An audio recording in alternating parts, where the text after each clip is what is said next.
Alright guys, as I sit here in my office editing videos, I'm finding more footage from back in the days. This is more footage from April, right after the last video that you saw that was lost footage. And again, not all the pieces are here, but thought maybe you guys would enjoy it anyway, so check this out. Maybe this will just fill in a couple more blanks. You guys already saw the video I did just after Thanksgiving, I believe, before we went on the cruise and me getting the radiator back in the tractor. Well, this is some of the footage that I found of me taking the radiator out of the tractor, plus some of the cleanup around the shop, installing the power poles for the meter boxes, the weatherhead, so on and so forth, and running the ground wire, although somehow I'm missing the final of the ground wire. But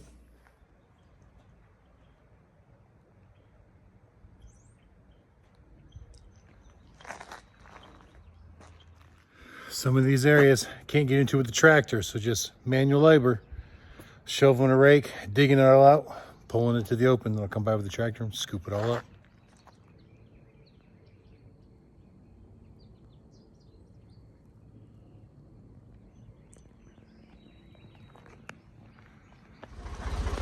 See, right in here in all these cracks, it was just growing up with dirt all along the edge of the building, grass. You know, parts of it were knee high. Where the door opens, I was able to get in with the bucket and back drag that out. But along the building, I just couldn't get close enough. Along the fence and up in here was just all grown up with stuff. All along the fence was all grown up. Or if you look at the earlier videos, scraped a lot of that stuff up there and cleaned up a lot up here. So now I've got most of it out into the driveway where I just got to come by with the tractor, scoop it all up, go dump it on a pile.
Well, sun is almost down. All the hard work is done. I think all I'm gonna do now is put on the backpack blower and just kind of blow most of the dirt off and away. I'll just give it kind of a final touch. It's gonna get dirty again, but just feel like doing it. All right, guys, it is the next evening and I'm back out here. Man, look how much better that looks. By the time I got done blowing everything off, and it's not perfect, but it was so dark, I couldn't see what I was blowing off and what I wasn't. And there's still some dirt here and there. Some of it was so thick that I probably need to scrape it with a shovel real quick first just to break it loose and then blow it the rest of the way off, which I may just do here in a minute. I had planned on being over here much earlier today, but I had this fiasco with my phone and it actually quit working while I was here last night. And it took me until about 7 o'clock this evening to get it all straightened out, and I had to buy a new phone to straighten it out. But they tried a whole bunch of diagnostic stuff to fix the phone that never worked. But tell me this doesn't look so much better.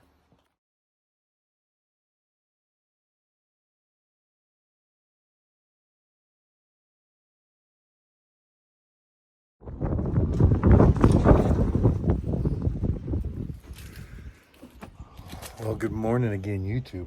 All right, guys, I came out here to do a little bit of tractor work, and I couldn't help but to notice when I got here that there was a wet spot underneath the tractor. Now, this thing, like I said, every time I use it, I've been double checking all the fluids, and everything has been really good on it.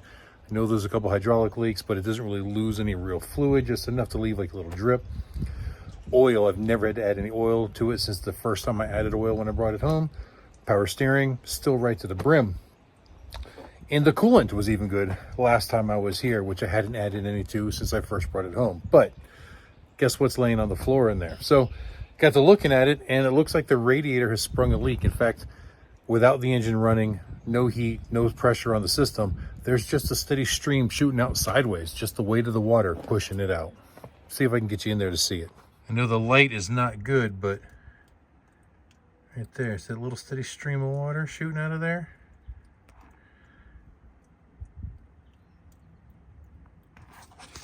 And that's actually coming out of the radiator. I can move these hoses here a little bit.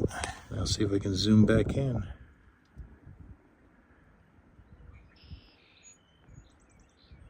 Yep, right out of the radiator base. So, gotta see if I can find a radiator shop that can fix it. Now, luckily, it is an all metal radiator. There's no plastic components like a lot of new radiators are, because most of those new ones with the plastic tanks, you're kind of out of luck. You just have to throw them away and buy a new one. But because this one's metal, there's a good chance that if I can find a radiator shop, which I don't know if there's one here in town because I've never needed to rebuild a radiator yet. Well, since I've been here, I know in Florida we had a number of them that were pretty good. So yeah, hopefully we'll find someone that can take care of this for us. But not gonna happen today. It's already 8 o'clock at night. Sun's going down. So for right now, I think I'm just gonna put these parts back on, back it back into the garage, and we'll see what we can figure out tomorrow.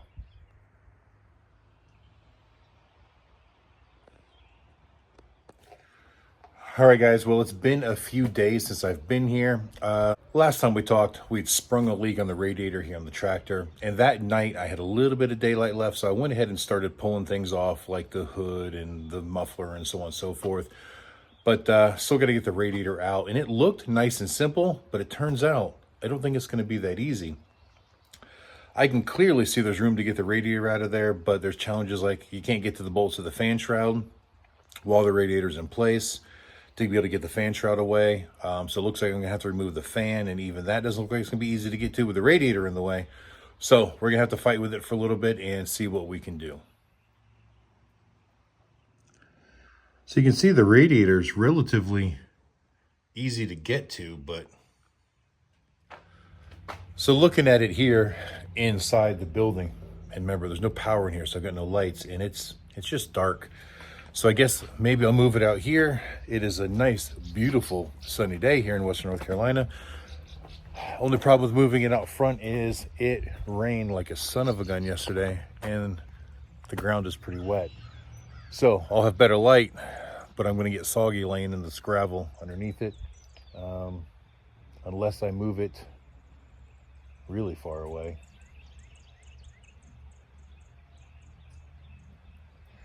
I guess I could move it over by Joe's building. Then at that point, it's got those overhangs. It should be dry underneath.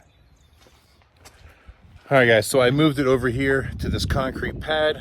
I put the loader all the way up in the air.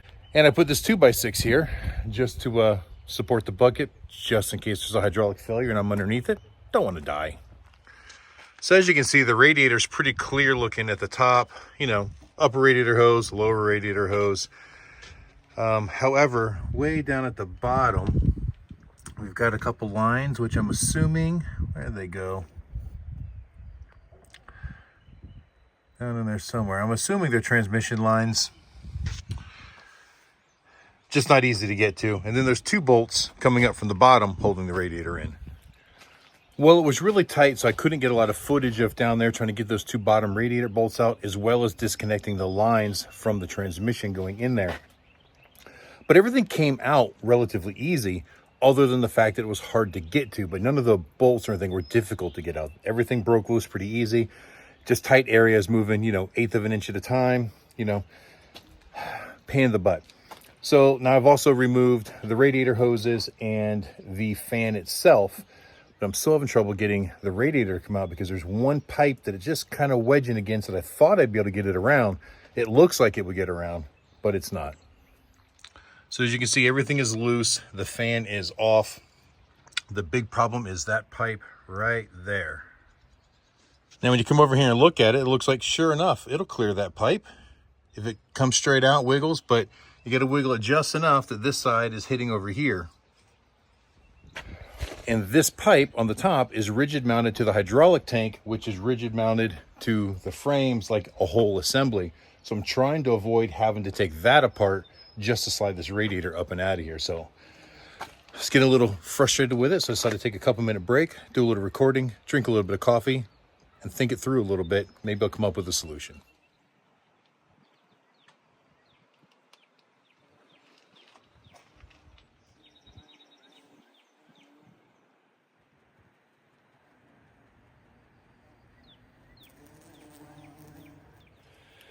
Well, guys, I finally got it. I ended up taking this little doohickey here off, which is just one of the pins for the hood latch. The thickness of the nuts on the inside looked like it was just enough that it gave me a room to be able to lean that radiator just a little bit this way and tilt it forward. And it was just enough to barely get it by what I needed to get it by. But I made it out without having to pull everything else apart.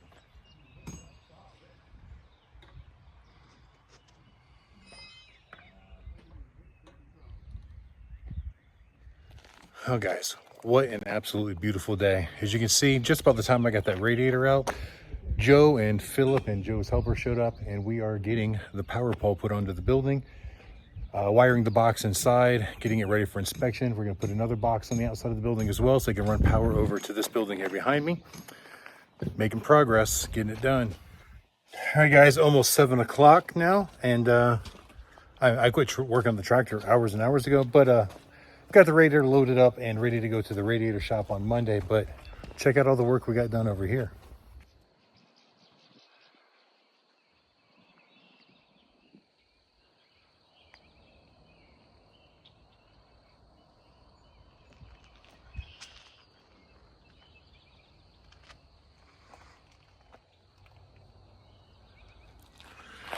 Now, I didn't film a lot during the installation because, you know, the older guys, they weren't real keen about being filmed or being on camera. But anyway, we got the power box mounted. This is going to be the one that will service my area. We're still going to put the weatherhead on top. The only reason we didn't, it's all sitting right here, is because we need the roof flange to seal it. So that's going to slide over, and then we can put the weatherhead back on. And then that one will be ready for the power company to run the cables to. We also put the second meter box right here in. Now this is actually going to the building over here. Now, if you guys remember that cable, you see the conduit running there now, that was just the wire kind of just put up there all kind of haphazardly. So we took it all down, we ran it through conduit, got it coming down here and into the box. Now I still have to attach this to the box because I need an adapter to go from this flange to the pipe, which we didn't have. And that's the only reason we didn't finish that up. But those wires, like I said, run to that other building, and it's already wired in there. So once we make the connection there, we've also got to cut this pipe just a little bit shorter and get the weatherhead and the roof seal flange put onto it and the wiring put in through there, which we just didn't have all the stuff. I've also got to put a few clamps to hold that conduit up better. I just use some temporary straps right now just to get it up there so we get all our measurements right. But it will definitely need to be secured a little bit better. So I need to go get some clamps for 1.25 inch conduit so that I can bolt them up there. So yeah, I know it's nothing super duper exciting, but it's progress. We're this much closer to getting power. So a few more things this week we've got to do, a little bit more securement, a couple more wires to run, and then we can pull the permit for the inspection, have the inspector come out, and then if he says everything's good, then they can come and run power from that pole over to the buildings. 2 lines, so these 2 separate buildings are separate, where before this building used to piggyback off of this building, and we don't want that anymore. Someone else is going to be using this, so we don't really want to share power. I will be responsible for my power, and whoever's here will be responsible for theirs.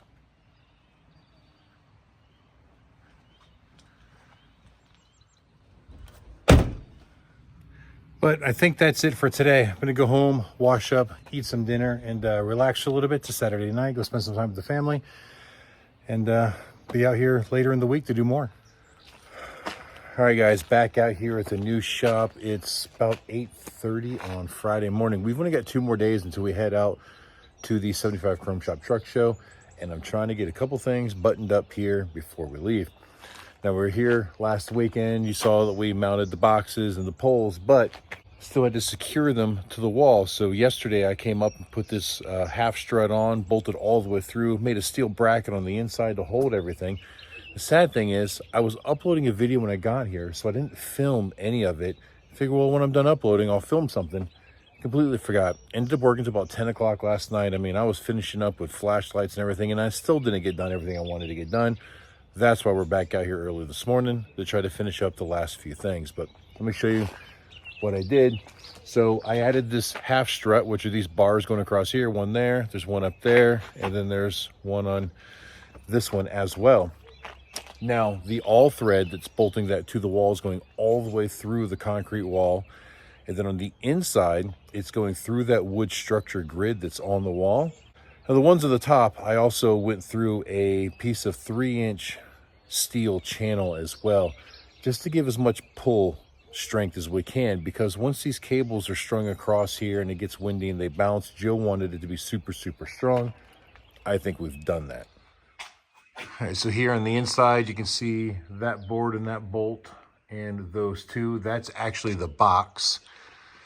And then you've got that bolt and that bolt coming through the wall, holding that first piece of half strut. And then up there, same thing with that piece of steel running across those 2x4s, which run all the way down the wall, spreading that load out.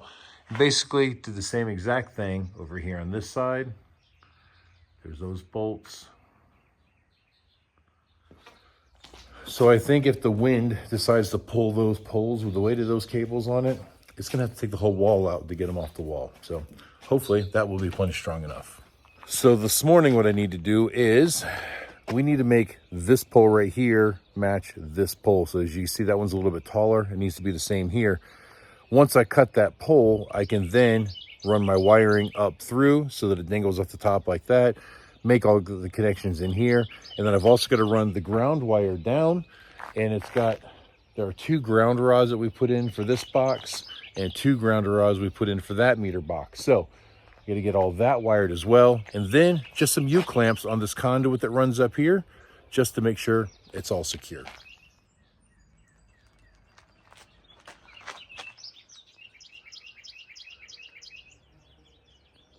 All right, so I went up on the roof and I cut that little section off top of that pole. And as you can see, I pushed the wires up through. I made all the connections here in the box. It's got our neutral and our 2 hots, and then going up there. So now you go back up top again. I got to put on the weatherhead, the cable support for both poles, fish the wires through. And at that point, they'll just dangle there until the power company gets here and makes the final connection. But at least that way, everything is in place and ready for them. Then I'm gonna come back down here, run the ground wire. Well, guys, sometimes I do a dummy.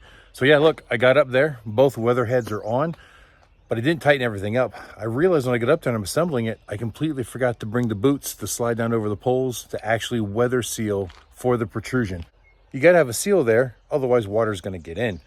But we have the boots, but they're up at the store. Completely forgot to bring them. So all that is just kind of hand tight and in place so that I can just quickly put the boots back on and then snug it all up when I'm done. But for now, we're gonna go ahead and run the ground wire, at least that way that part is done. And then we'll secure that conduit up there. And after that, I'll run into town. And if I've got time, because I've got to be somewhere today. So I've only got until about noon to work here. And then I've got to get going to pick Talon up. So yeah, we'll see what we can get done. Hopefully we'll get it all. So again, in theory, running the ground should be pretty simple. Got this roll of bare copper ground wire. We've got a post in the ground right there. We've got another one that is 6 feet away. And all we have to do is attach the wire to those posts with one of these little clips that I just dropped. So yeah, here's the clip. And basically I just need to connect our bare wire to the grounding rod and clamp it with this. Run it over to the next grounding rod, clamp it again with this, and then run it straight up into the meter box and connect it to the ground terminal there. And repeat the same step for the other box. Yeah, so that's it. And right about there, I believe the next morning I came out and I put those seals on the roof and gooped them all down with some roof sealant and screwed them in there nice and good. And then shortly afterwards, we headed down to Florida for the 75 Chrome Shop Truck Show and the Leesburg Rally, Panama City, so on and so forth. The rest is history. And I think that is all of the lost footage I had from progress on the shop. So guys, I want to thank you for watching. I hope you enjoyed the videos. Better late than never. And until the next time we see you, keep those engines running.